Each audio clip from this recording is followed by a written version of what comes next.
கேரளாவில் மூளையை திங்கும் அமீபா என்னும் புதிய நோய் பரவி வருவதால் மக்கள் பீதி அடைந்துள்ளனர். இது புதிய நோய் கிடையாது. பிரைமரி அமீபிக் மெனிங்கோ என்கெஃபலைட்டிஸ் அப்படிங்கிற நோயை உண்டாக்கக்கூடிய நேக்லேரியா ஃபவுலரி அப்படிங்கிற அமீபா 1960 கண்டுபிடிச்சிட்டாங்க. இது பாக்டீரியாவோ வைரஸோ கிடையாது.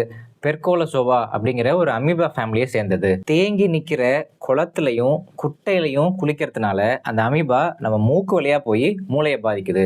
ஓடுற ஆற்று தண்ணிலையோ கடல் தண்ணிலையோ குளிக்கிறதுனால இந்த பிரச்சனை வராது.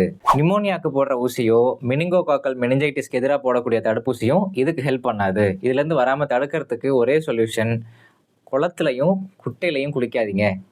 முன்னாடி அப்படி தான் டூத் பேஸ்ட் பற்றி வீடியோ போடும்போது போட்டிருந்தாங்க, இதுக்கு தான் நான் பல்லே விளக்குறதில்ல அப்படின்னு. ஸோ கண்டிப்பாக இது கீழே நிறைய பேர் வந்து கமெண்ட் பண்ணுவாங்க, இதுக்கு தான் நான் குளிக்கிறதே இல்லை அப்படின்னு. குளிக்காமல் இருக்காதீங்க, வீட்டில் குளிங்க. மற்றபடி இந்த நியூஸ் எல்லாம் பார்த்து பயப்படாதீங்க, தைரியமாக இருங்க.